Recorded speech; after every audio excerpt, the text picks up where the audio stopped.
Layman's evangelical fellowship విశ్వాసమే విజయము. అనుదిన ధ్యానములు November 26. తప్పును అంగీకరించుట. నన్ను బట్టియే ఈ గొప్ప తుఫాను మీ మీదికి వచ్చెనని తెలిసి ఉన్నది. నన్ను ఎత్తి సముద్రములో పడవేయుడి.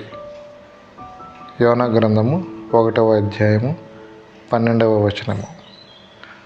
తాను యెహోవా సన్నిధిలో నుండి పారిపోవచ్చున్నట్లు అతడు ఆ మనుషులకు తెలియజేసి ఉండెను గనుక వారా సంగతి తెలుసుకొని మరింత భయపడి, సముద్రము పొంగుచున్నది, తుఫాను అధికమగుచున్నది, సముద్రము మా మీదికి రాకుండా నెమ్మలించినట్లు మేము నీకేమి చేయవలెనని అతనిని అడగగా.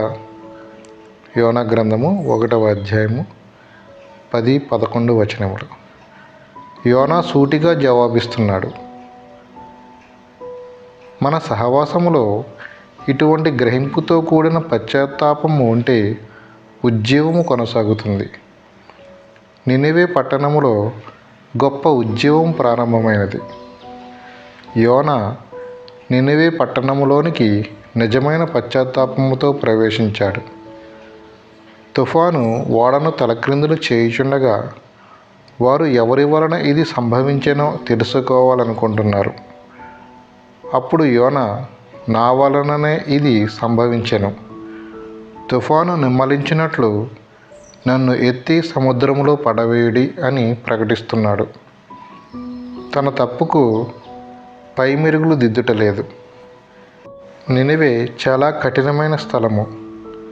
నా దేవుడు చాలా కఠినుడు, అసాధ్యమైన వాటిని చేయమంటాడు. ప్రస్తుత పరిస్థితులలో నేను చేసేది సరి అయినదే, నన్నెవరూ అర్థం చేసుకొనలేదు అని తనను తాను సమర్థించుకొనలేదు. ఇదే నిజమైన పశ్చాత్తాపము. సహవాసంలో ఏదైనా కేంద్రము కూలిపోయి ప్రార్థన, పరిశుద్ధత దిగజారినప్పుడు మనలను మనము సమర్థించుకుంటున్నామా?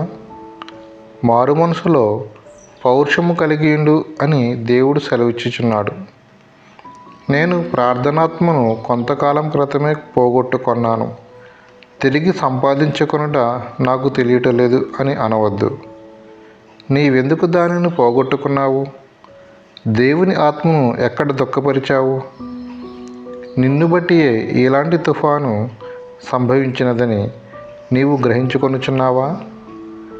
దైవ చిత్తానుసారమైన దుఃఖము రక్షణార్థమైన మారు మనసులోనికి నడుపును.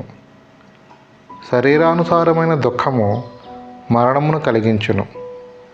మీరు దేవుని చిత్తానుసారముగా పొందిన ఈ దుఃఖము ఎట్టి జాగ్రత్తను, ఎట్టి దోష నివారణకైన ప్రతివాదమును, ఎట్టి ఆగ్రహమును, ఎట్టి భయమును, ఎట్టి అభిలాషను, ఎట్టి ఆసక్తిని, ఎట్టి ప్రతిదండనను మీలో పుట్టించెనో చూడుడి.